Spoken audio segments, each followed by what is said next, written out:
오늘 강의는 말씀은 아니고요. 또 국민들을 위해서 만드는 강의예요. 그러니까 제목은 왜 사이비는 정치권에 접근하는가? 사이비는 왜 정치권에 접근하는가? 라는 제목인데요. 어저께도 하루 종일 또 실시간 검색어가 안철수와 신천지였다고 합니다. 얼마 전에 국민의당에서 당원을 모집했는데 신천지가 안 그래도 그런 거를 이제 좀 침투하지 않을까라는 걱정을 했는데 현수막을 보면서 근데 이제 예상대로 침투를 한 것 같아요. 그러니까 아마 두 쪽에 다 이제 손을 뻗쳤을 거예요. 그 민주당이나 국민의당이나. 자, 그러면 사이비는 왜 정치권에 접근하는가? 한번 그 역사적 사례를 한번 보겠습니다. 그 박태선 씨가 이제 사이비 원조죠. 구속당했을 때 이 1961년도에 경향신문에 나온 신문 기사인데요. 박태선 씨가 1960년 3.15 부정선거에 개입한 정황이 포착이 됐어요.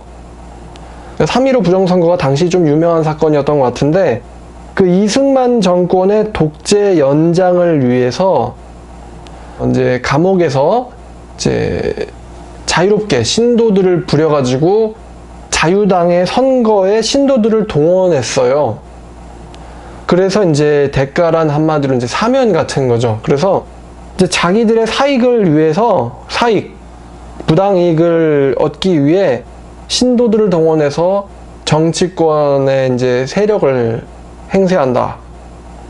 그러니까 정치권을 도운 거죠. 독재 정치를 도운 거예요. 그래서 이게 걸려가지고 징역 1년 6월이 연도되었다라는 게 1961년 경향신문 기사에 있었는데, 자, 여러분, 왜 사이비가 이렇게 정치권에 빌붙으려고 할까요? 이렇습니다. 정치인들이 원하는 게 뭘까요? 권력이죠. 뭐 독재를 연장하는 거든 권력이든. 그럼 그게 뭐가 필요하냐? 표가 필요하거든요. 그러니까 정치인들은 표가 필요하고 사이비는요, 사회적 지탄을 피하기 위해서 권력을 행세하고 싶어 합니다.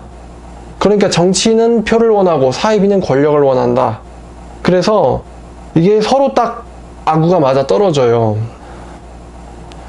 그래서 이제 이게 정교유착도 아니고 정사유착이죠. 정치와 사이비의 유착 관계가 서로 잘 맞아 떨어집니다. 그렇다면 왜 사이비는 권력을 원할까요? 자, 예를 들어 보겠습니다. 여러분의 가족 중에 하나가 사이비에 빠졌어요.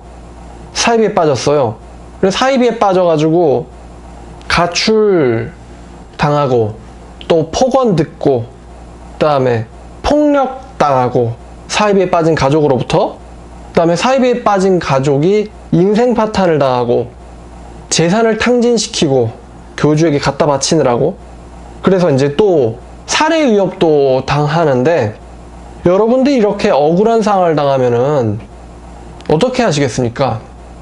경찰이나 검찰에다가 법으로 하자니 증거를 못 잡았고 왜요? 상대방은 철두철미하죠. 그리고 오히려 그 검찰이나 경찰에서 교주를 비호하기도 해요. 그게 뭐냐면은 이런 적이 있었습니다. 그 정명석 씨가 구속됐을 때 검사가 수사 자료를 정명석 씨한테 갖다 줬다고 합니다. 자료를 유출시킨 거죠. 그래서 그 검사가 파면당했어요. 그러니까 잘 들으셔야 돼요. 사이비를 그 조직이 옹호한다는 게 아니라 검경에 사이비 신도가 있어가지고 그 사람이 수사 자료라든가 아니면 실제 판결이나 판단을 사이비 교주한테 유리하게 해준다. 그럴 수가 있다는 거예요. 침투를 하는 거죠.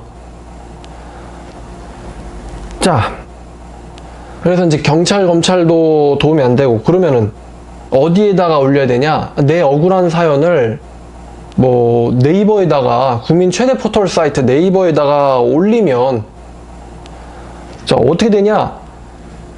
여러분, 이런 사례가 있었어요.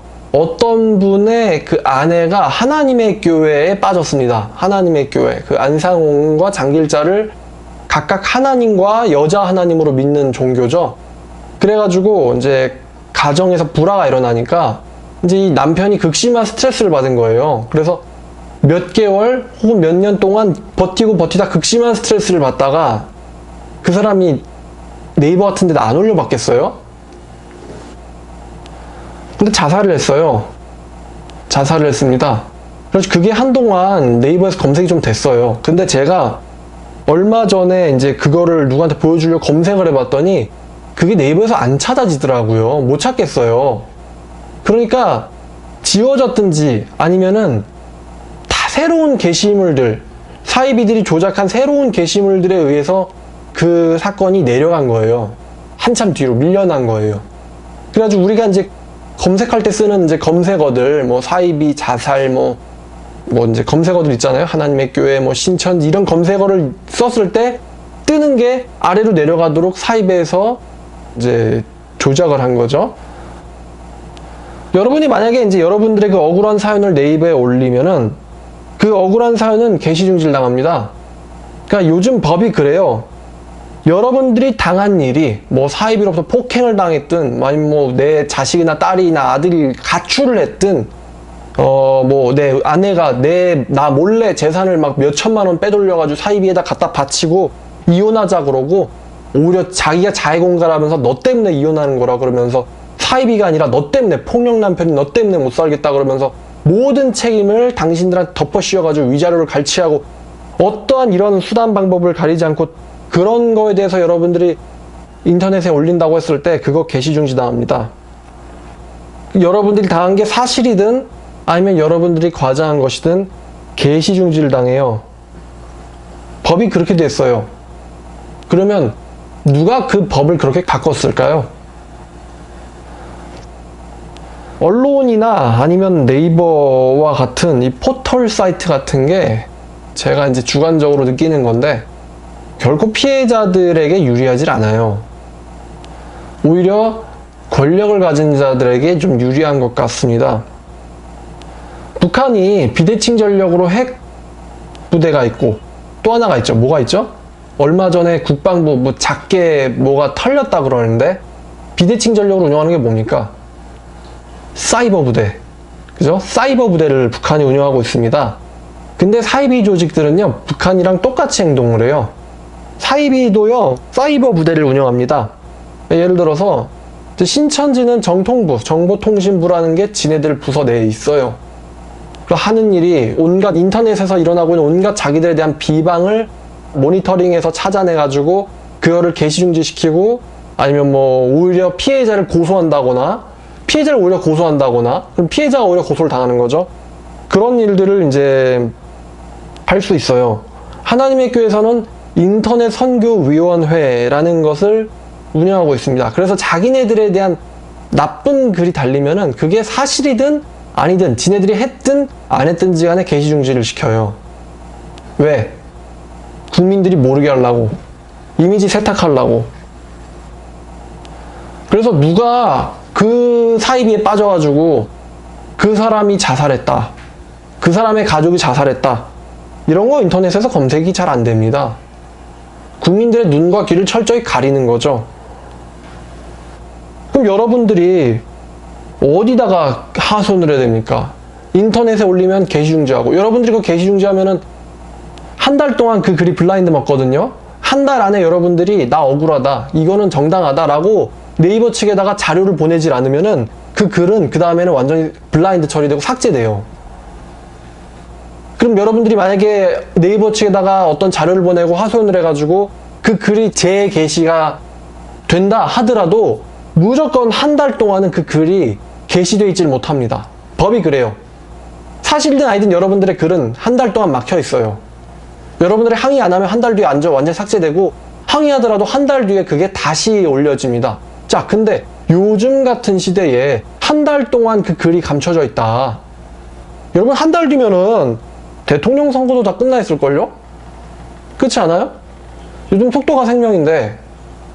그러니까 국민들이 대응할 방법이 사실 없어요.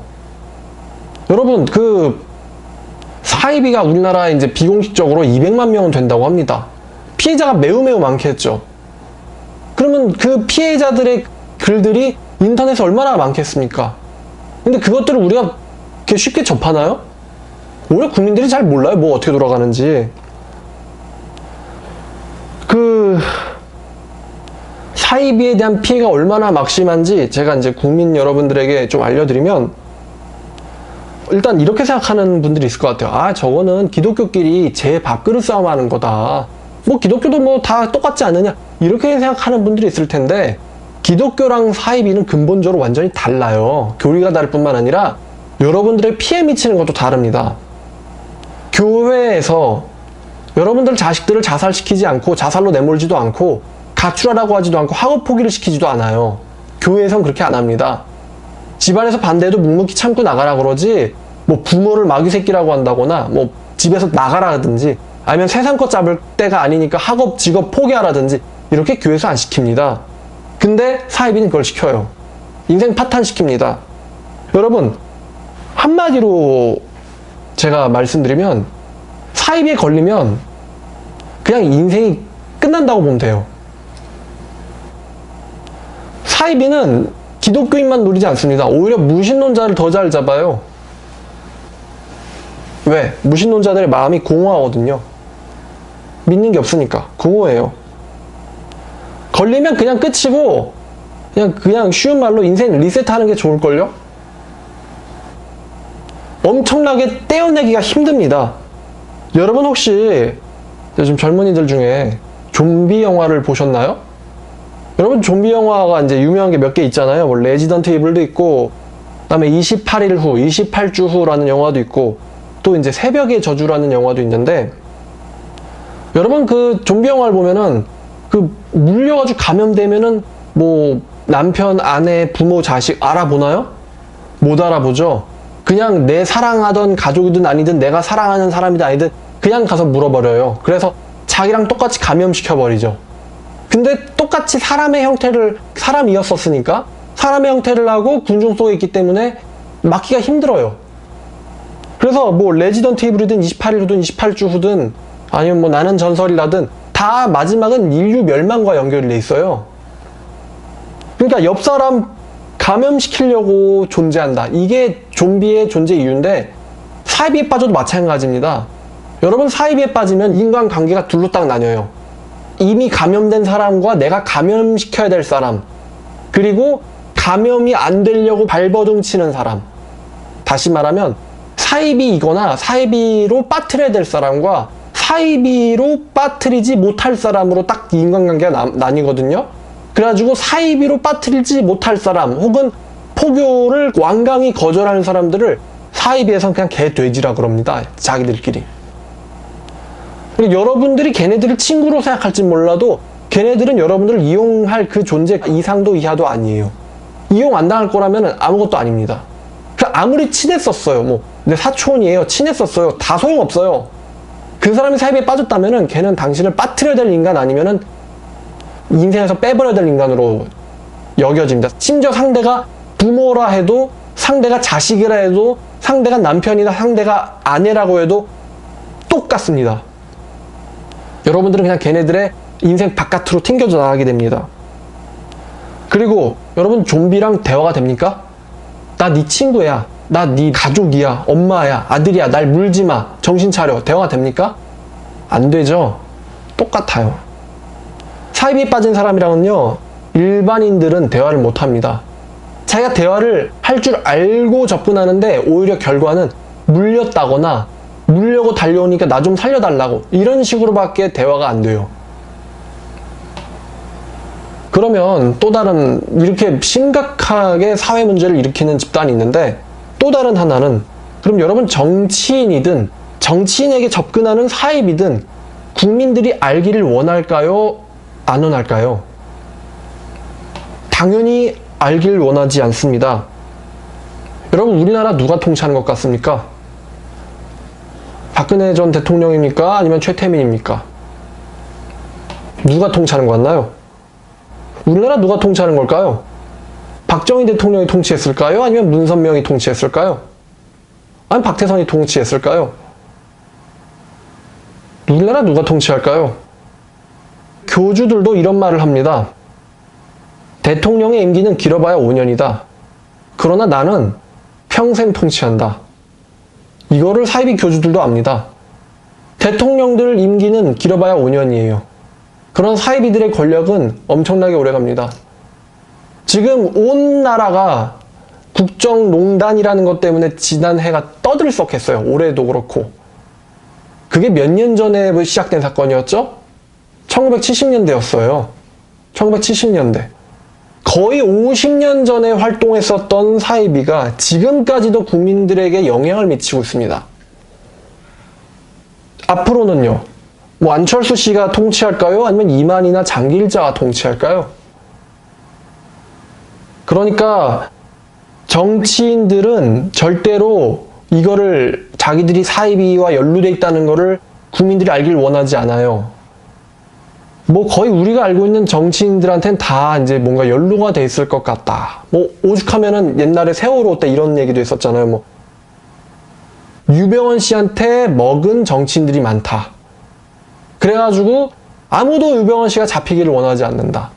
아마 그 사체는 진짜일 것이다, 가짜일 것이다. 이런 루머들이 많잖아요. 평소에 성경을 가지고 사기를 치던 사람 시체 옆에 왜 소주병이 있느냐? 왜 막걸리병이 있느냐? 수상하다. 납득이 안 된다. 왜 지금 유혁기 씨는 잡지 못하는가? 잡을 의지가 있는 건가 없는 건가? 지금 온갖 의혹이 난무하잖아요. 절대로 정치인들도 그렇고 사이비도 그렇고요. 여러분들이 알기를 원하지 않습니다. 그러면은 국민들은 나라의 주인일까요? 아니면 나라의 주인은 따로 있고 국민들은 거기에서 사육당하거나 재배당하고 있는 걸까요? 여러분 한번 북한 생각해 보시죠. 북한 주민들이 나라의 주인입니까? 아니면 사육당하거나 재배를 당하고 있습니까? 의회에 있는 교주의 평화와 안녕과 체제, 정권 유지, 자기들 잘 먹고 배불리려고 사육당하고 있어요? 재배당하고 있어요? 아니면 국민들이 직접 나라를 다스리고 있습니까? 여러분 알고 있지요?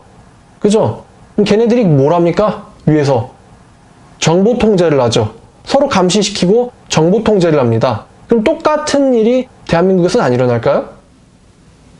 똑같은 일이 대한민국에서 안 일어나고 있다라고 확신하세요? 저도 놀랐어요. 정말 10년도 전에 나라를 다스리시던 대통령들과 사이비 교주들과의 사진이 이렇게 찍혀 있다는 것을 보고 놀랐습니다. 사진만 찍었을까요? 아니겠죠? 우리가 알지 못하는, 우리 여태까지 드러난 건 빙산의 일각에 불과할 수 있어요. 뒤에서 무슨 말이 오가는지, 뭐를 서로 주고받았는지 아무도 모릅니다. 왜 그렇게 수많은 집에서 가출, 자살, 이혼, 인생 파탄 그런 것들이 일어나고 있는데 왜 수사를 못하죠? 법치국가에서? 왜 수사 안 하는 거예요? 못하는 거예요? 그렇게 큰 자금이 뒤에서 왔다 갔다 하고 있는데 왜 그거를 못 잡냐 이겁니다. 못 잡는 걸까요? 안 잡는 걸까요? 뭐가 문제일까요? 자, 이거는 뭐 남의 문제라고 이제 여기시는 분도 있을 텐데 여러분 사이비에 누가 당할지 사이비에 당할 확률이 그렇게 크지는 않아요. 하지만 누군가는 당합니다. 이 영상을 보시는 여러분 길에서 설문조사 안 당해보셨습니까? 자기의 신분을 제대로 밝히지 못하고 자기 신분증을 보여주지 못하는 이상한 조직을 내세우는, 처음 듣는 조직을 내세우는 뭐 상담 아니면은 뭐 심리연구소 아니면 뭐 동아리 뭐 이런 이상한 그럴듯한 이름을 내세운 단체로부터 설문조사 안 당해보셨습니까? 누가 걸릴지는 모르는데 걸리면은 그냥 끝이라고 보면 돼요. 아, 끝났구나. 죽었구나. 끝났구나. 망했구나. 문자 그대로 인생 망했다라는 걸 경험하실 수 있습니다. 그러면 나라에서 이거를 좀 통제를 해줘야 되는데 언론에서도 이거를 좀 드러내고 밝히고 비판해야 되는데 사이비가 무섭다 이거죠. 어떻게 보복할지 모르니까. 자, 그러면 우리는 어떻게 대응해야 되는가? 제가 한번 대안을 제시해 보고자 합니다. 첫 번째입니다. 첫 번째 대안은 사이비 종교가 포교할 때 자기의 신분과 자기의 이렇게 소속을 철저히 감추고 신분을 사칭해서 포교하거든요. 선교사, 전도사, 대학 교수, 심리상담가, 아니면 뭐 사업가, 의사, 신분을 사칭합니다. 신분을 사칭한 다음에 포교하는 것을 국가에서 법을 바꿔서 처벌을 해야 돼요. 일본에서는 신분을 사칭하고 사람을 속이고 포교할 수 없도록 종교가 포교할 때는 반드시 신분과 소속을 밝히게 법을 개정했다고 합니다. 여기에 대한 피해가 엄청나거든요. 제가 들어보니까 일본에서 원리강론의 어떤 다른 번역판을 일본인 신도들에게 파는데 일본에서 그거를 사서 넘어오는 금액이 제가 알기로 1조 원이 넘는다 그래요. 엄청난 금액을 지금 피해보고 있는 거죠. 자, 근데 지금 이렇게 피해를 이렇게 크게 보기 때문에 나라에서 직접 법을 바꾼 거예요. 사이비 종교에 의한 피해가 너무 크기 때문에 제한을 한 거죠. 종교의 자유에서 제한을 한 거예요. 규정이 있거든요. 우리나라도 규정이 있어요. 종교의 자유는 나라의 안녕과 국가와 사회를 지키기 위해서 제한할 수 있다고 예외 규정이 있어요. 자, 그러므로 우리나라도 포교할 때 자기의 신분을 사칭하고 사람을 속이고 하는 것에 대해서 처벌할 수 있도록 법을 바꿔야 됩니다. 제가 알아봤더니 우리나라가요, 사칭을 하는 게 죄가 아니에요. 그러니까 내가 국정원 직원이야, 내가 경찰이야, 의사야, 누구야, 이렇게 사칭을 해도요, 금전적으로 피해가 안 일어나면 여기에 대해서 고소할 수가 없어요. 그러니까 금전적 꼭 피해를 봐야 되고 여기에 대한 물증이 있어야지만 고소할 수 있는데, 여러분 하이비에서 사칭을 하더라도 대놓고는 돈 내놔라 이렇게 얘기 안 하거든요. 완전 세뇌 걸려가지고 교주가 완전 신으로 보이고 막 할아버지가 구세주로 보이고 미친 여자가 하나님으로 보이고 이렇게 보일 때까지 드러내질 않아요. 그럼 완전히 눈꺼풀이 뒤집어졌다, 콩깍지 씌웠다, 그러면 그때 가서는 막 몇백만 원, 몇천만 원, 막 몇억, 집, 막 현물이든 부동산에 다 받으려고 그러고 내놓으라 그러고. 아닌 것 같나요? 얼마 전에 하나님의 교회에서 교회 건물을 샀는데 그 교회가 300억이었어요. 그 300억 어디서 왔을까요? 누구 돈일까요? 원래부터 교주가 갖고 있었을까요? 여기에 대해서 피해자들이 나중에 고소를 하려고 하는데, 문제는 내가 걔네들한테 돈을 강요나 협박에 의해서 뜯겼다라는 어떤 증거가 없는 거예요. 그러니까 사이비에서 항상 뭐라고 말하냐면 니들이 자발적으로 내지 않았느냐. 그러니까 그때는 돈을 내면은 내가 영생할 수 있다 그러고 천국 갈 수 있다 그러고 그러니까 미쳐서 냈지. 근데 지금 와서 봤더니만 이게 천국 가는 게 아니고 완전 사기 집단에다 사이비에다가 날 지옥 보내고 내 인생 망쳐놓은 거예요.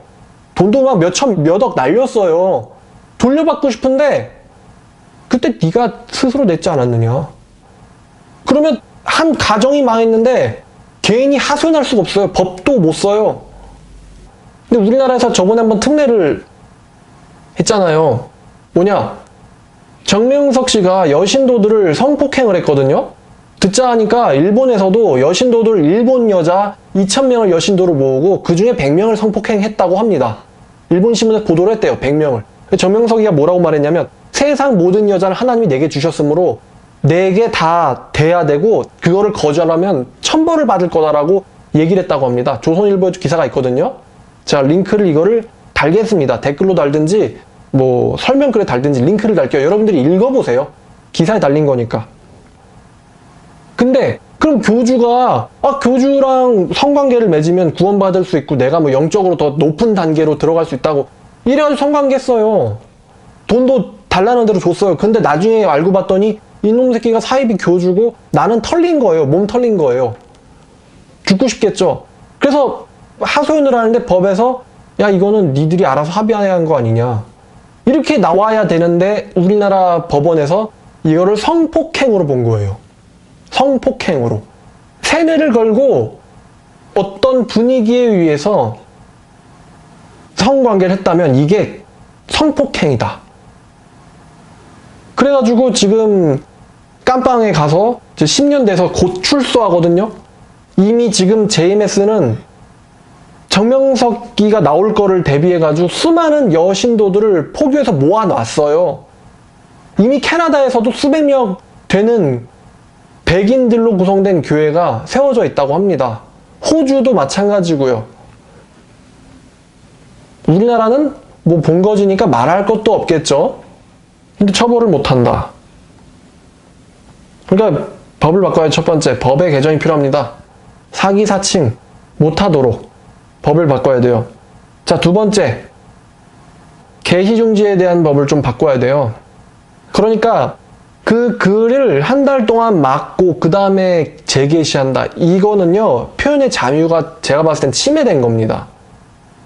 이렇게 되면요, 사회의 어떤 부조리나 사이비의 이런 활동들에 대한 비판, 이런 걸 할 수가 없어요. 지금도 수많은 가정에서 이혼, 가출, 인생 파탄, 자살들이 일어나고 있고 저는 거기에 대한 엄청난 증거들을 갖고 있습니다. 근데 올려봤자 뭐예요? 게시중지 당하는데. 언론 통제 같은 느낌일 것 같은데요. 이거를 법을 바꿔야 됩니다. 국민들이 알 권리가 있잖아요. 이런 거 조심하세요. 이렇게 됐어요. 이러면 안 됩니다. 그 조직 조심하세요. 이런 포교 방식 조심하세요. 이런 것들이 인터넷에서 공유가 돼야 돼요. 국민들이 어저께 뭐 안철수 신천지가 검색어 1위였다는데 국민들이 신천지라는 것만 알았지 신천지에서 어떻게 포교로 들어오는지, 걔네들이 뭘 가르치는지, 피해자들의 무엇을 노리고 갈취하는지 여기에 대해서 모르잖아요. 그럼 신천지란 단어만 알면 뭐합니까? 어떻게 나한테 치고 들어오는지 이거를 알아야 되는데 여기에 대해서 알 수가 없어요. 자, 그리고 이제 세 번째는 이제 시장의 원리라는 게 이제 그런 말도 있는데, 이 종교의 자유, 그냥 자유에 무조건 맡기지 말고 가정과 사회와 국가에 해를 끼치면 국가에서 제재를 해야 됩니다. 사이비 종교를 해산시키거나 아니면 교주를 처벌해야 됩니다. 여러분, 중국에서는 사이비 교주 어떻게 하는지 아세요? 중국에서는 누가 자기를 하나님이라 그런다 그러면요, 잡아다가요, 가슴에다 나는 하나님이다 라는 팻말을 걸게 한 다음에 공개 총살을 시킵니다. 그럼 나는 하나님이라는 사람이 공개 총살 당하면은 그 종교가 퍼질까요? 안 퍼지죠. 그러니까 중국 정부는 알고 있는 거예요. 사이비를 단속하는 게 국익이라는 거. 그럼 이제 이거는 뭐 중국이니까 가능한 거고, 우리나라도 어떻게 해서든 활동을 못하게 막아야죠. 사이비 종교만큼은 통제를 해야 됩니다. 여러분 지금 그 국정농단 보세요. 온 국민이 뭡니까? 온 국민이 다 피해자예요. 사실이든지 아니든지. 온 국민이 다 피해자예요. 몇십 년 동안. 여러분, 내버려뒀더니 뭐가 어떻게 됐습니까? 여러분, 그때 우리 100년 전에 내버려뒀잖아요. 그래서 어떻게 됐어요? 지하 수령님이래요. 그래서 북한, 6.25, 앞으로 지금 우리가 걱정하는 건 뭡니까? 핵전쟁, 생화학 전쟁의 위기에 있잖아요. 여러분, 지가 수령이다. 이게 멀쩡한 국가입니까? 모래를 쌀로 만들어서 인민들을 먹여 살렸다. 이런 걸 믿고 있는데 걔네들이 이게 멀쩡한 국가입니까? 얼마 전에 김정남 죽었죠. 지네들이 안 했대요. 보면서 느꼈어요. 역시 사이비는 사이코패스라서 지네들이 한 걸 안 했다 그러고 남들이 안 한 걸 남들이 했다 그러고 그러잖아요. 뭐 천안함 폭침 사건도 그렇고 우리가 안 했다 그러고. 그렇게 내버려둔 결과가 우리나라가 지금 휴전국가고 한마디로 전쟁이 안 끝났다는 거죠. 온 국민의 생명과 재산이 지금 위협당하고 있어요. 연평도에 일어났던 일이 나한텐 갑자기 안 일어날 거라는 보장이 있나요? 그게 다 내버려둬서 그렇게 된 거예요. 내버려둬서 사이비 국가가 되니까. 그것 때문에 대한민국 5천만 국민들의 생명이 지금 오락가락 하잖아요. 이게 안 믿으면 상관없다고. 다 사이비랑 연루된 일입니다.